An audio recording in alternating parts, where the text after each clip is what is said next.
Esse é o Cast Sim, o podcast de carreiras da Super Sim. Fala pessoal, estamos começando mais um Cast Sim, o podcast de carreiras da Super Sim. E hoje nosso convidado é o Ander, que é nosso team leader de People Experience, bem focado em treinamento e desenvolvimento de pessoas, que vai contar um pouquinho aqui para a gente hoje sobre upskilling e reskilling. Ander, se apresenta aí para o pessoal, por favor. Boa, obrigado, Carol. Bom, como a Carol já me apresentou aí, hoje eu sou team leader aqui na área de People, como a gente chama o nosso RH aqui na Super Sim. O foco da minha vertical são as experiências de aprendizado e desenvolvimento dos nossos superheroes e dar suporte também no desenvolvimento de soft skills ou hard skills que os times demandam da gente.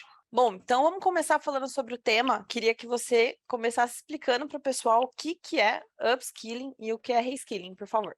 Legal. Então, o upskilling, ele é um termo que ele tem sido cada vez mais reproduzido, mas é só mais um nome para falar de desenvolvimento contínuo ou especialização numa determinada área de atuação, né, que a pessoa já esteja inserida. Não dá para dizer que é uma reciclagem, uma atualização.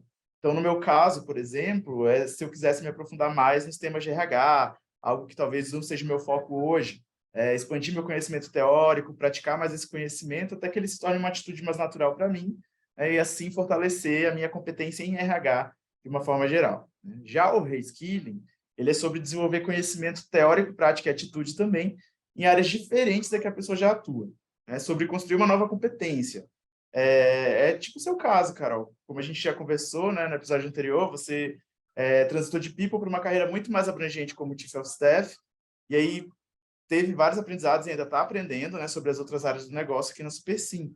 Então, se fosse para resumir, reskilling é uma formação horizontal, é aprender sobre outras áreas de atuação, é uma requalificação. E o upskilling é uma formação vertical, é dominar um grupo de competências de uma área que já é comum para a pessoa. Legal, acho que ficou claro para todo mundo a diferença entre as duas verticais. E aí, pensando nisso, Ander, o que você tem visto de iniciativas englobando esse cenário atualmente e esse assunto? Bom, a Tal, esses dias, que trabalha aqui com a gente, compartilhou um texto comigo, um case da Scania, né, que é a fábrica de caminhões. Então, era sobre eles iam lançar a primeira operação de comboio de caminhões totalmente autônomo. O que isso quer dizer? Sem motorista. Então, sem esse motorista dirigindo o caminhão, se não tem mais uma necessidade desse papel, o que acontece com o motorista? Então, esse é um exemplo de reskilling, em primeiro lugar, porque essa pessoa que ficou ali defasada no mercado, ela vai precisar se especializar em outras habilidades, outras competências para ela conseguir acompanhar essas mudanças, né? E aí também, depois de um tempo, isso pode virar um upskilling mesmo, porque aí a pessoa já está atuando nessa área, ela já tem um novo papel, ela precisa aprender ali sobre como operar remotamente os caminhões, e ela passa a ter um processo de upskilling, porque ela começa a desenvolver ali numa vertical que ela já atua. Então, isso é uma das iniciativas. E aqui na SuperSim, por exemplo, a gente faz reskilling no onboard, né? Então, a pessoa que está chegando na empresa, ela já talvez tenha experiência, talvez não tenha, mas a gente está dando uma visão panorâmica para ela do negócio e um pouco de cada área da empresa, não necessariamente só da área que ela vai atuar, né? No programa de liderança, a gente também faz reskilling para quem ainda não é líder. Então, a gente tem hoje potenciais que a gente identificou que não são líderes, não são gestores, mas a gente treina essas pessoas pensando em preparar para o futuro, né? E já no caso de quem é líder, daí já é um processo de upskilling, né? A gente já está desenvolvendo essa pessoa que já senta nessa cadeira, mas especializando ela ainda mais. Legal, faz sentido. E de forma macro, qual você acha que é o momento que a gente vive no mercado relacionado a esses dois temas? Se puder até separar, assim, está em prós e contras para o público entender? Bom, nos últimos anos tem se falado cada vez mais em lifelong learning, né, que é um hábito que todo mundo deveria cultivar, uma cultura de aprendizado contínuo ao longo da vida. Acho que essa não é uma expectativa nova, ela sempre existiu. O que talvez seja novo é que as empresas estão se forçando para estimular mais o protagonismo das pessoas em buscar o aprendizado. O modelo de colocar todo mundo numa sala para aprender algo já não funciona tão bem para todos os casos, né? Às vezes as pessoas têm um aproveitamento muito melhor se elas mesmas escolherem o formato, o conteúdo e a profundidade. O que as empresas devem sim fazer é uma curadoria de conteúdos, né? É importante dar um direcionamento sobre os temas que os colaboradores precisam aprender. mas é legal dar alguma autonomia em como eles vão fazer isso, né? Aqui na empresa a gente tem o auxílio educação, por exemplo, que é um estímulo para essa autonomia e protagonismo. Além de aprendizado, a palavra aprendizado figurar lá na nossa avaliação de desempenho como um comportamento que a gente avalia relacionado ao nosso valor de resiliência, nosso valor cultural. Então, fora isso, também tem os cursos e eventos que a gente investe de acordo com a demanda de cada área. Provavelmente a gente vai automatizar mais processos aqui, vai inovar em produtos, novas necessidades vão surgir, e aí as pessoas precisam acompanhar essa mudança também. Então, tem coisas que a gente vai incentivar e estimular, mas também tem o outro lado, que é a pessoa correr atrás. Se a pessoa não correr atrás, esse é um grande contra para ela, porque ela não vai crescer junto com a empresa. Para a empresa também é muito bom, é um pró, porque as pessoas sendo incentivadas a serem mais protagonistas, a aprenderem coisas novas, a buscarem, também ajuda ali o nosso trabalho, né, do líder, do RH, para que a própria pessoa cresça e a empresa cresça também a partir do trabalho dela. Perfeito.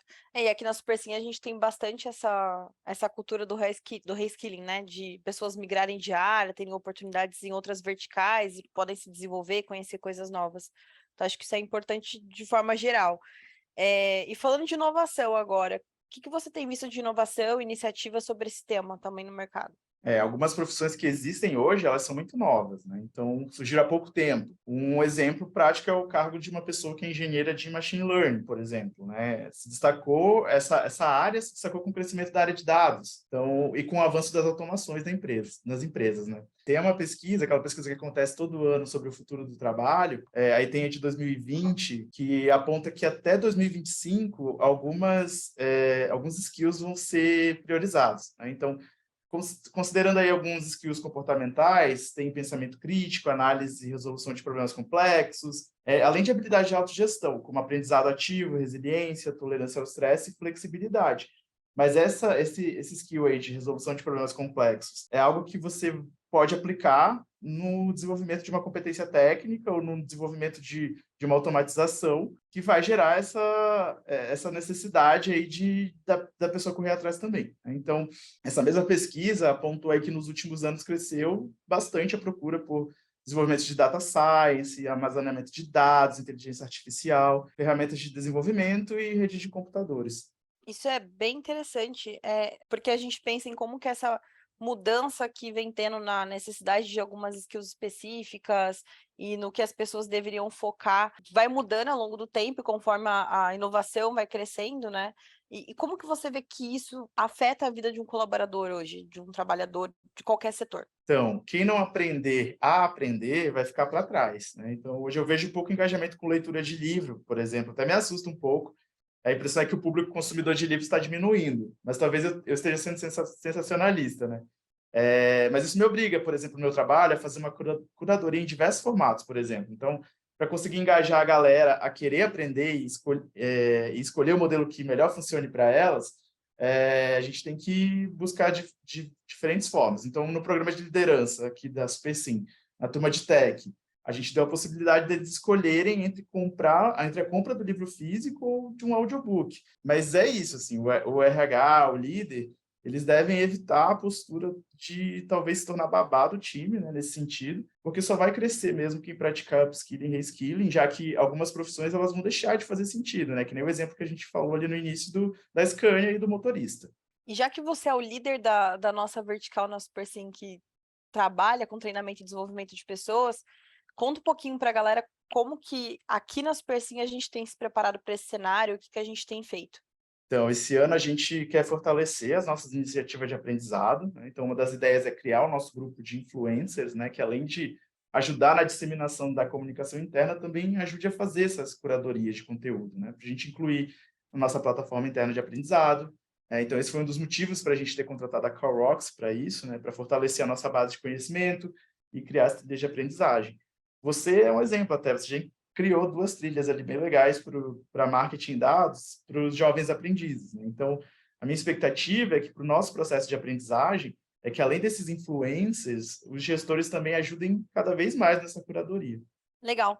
E aproveitando que no episódio anterior a gente falou bastante sobre planejamento de carreira, como que o profissional pode se planejar para se adequar a esse novo cenário? Eu acho que, antes de tudo, as pessoas precisam aprender a aprender. Então, tem que ser um processo consciente. Então, eu sempre uso como referência, quando eu vou fazer a contextualização de algum programa que a gente está iniciando aqui, o 70-20-10, onde 70% corresponde à prática, 20% corresponde a interações sociais e 10% corresponde à teoria. Quando a pessoa for se preparar para aprender algo, ela for planejar aprender algo, ela tem que levar isso em consideração, que ela precisa sim de teoria, mas que se ela ficar só na teoria ou der muita ênfase para isso e não praticar, não tiver troca com outras pessoas que já dominam aquilo, ou enfim, que queiram aprender junto com ela, talvez ela vai falhar em transformar aquilo numa competência, porque uma competência ela é um conjunto ali da teoria, do quantas vezes eu pratiquei isso e o quanto isso se tornou uma atitude natural para mim, até para definir a minha senioridade de carreira,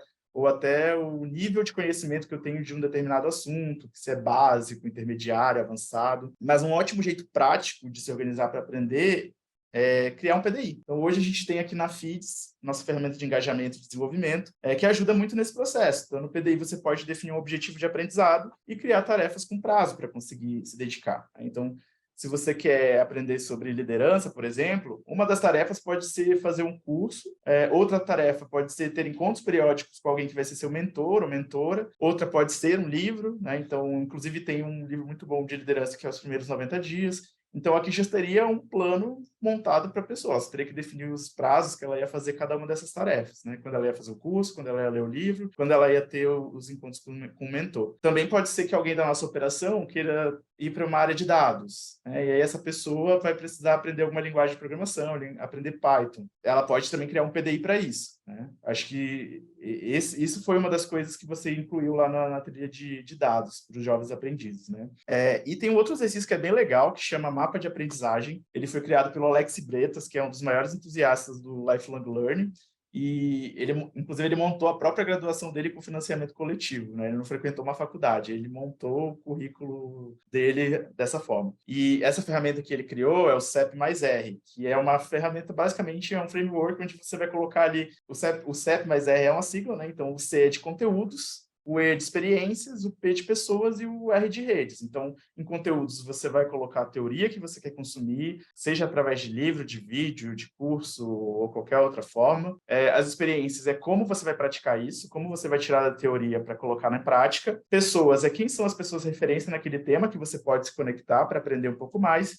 E redes é outras pessoas que estão aprendendo a mesma coisa, com quem você pode trocar. Você pode montar uma rede interna dentro da empresa para aprender sobre dados, né, sobre programação, sobre uma linguagem específica. Perfeito. Acho que deu uma receitinha legal aí para o pessoal poder pesquisar e montar a sua própria trilha de aprendizado. Além disso, você tem dicas de sites ou de plataformas que ofereçam instrumentos para que a pessoa possa consumir isso em casa e se programar? Sim, a gente aqui na SuperSim tem as ferramentas que a gente utiliza, né, Karox, Fits, que nos ajudam no dia a dia, nos processos de aprendizado e desenvolvimento.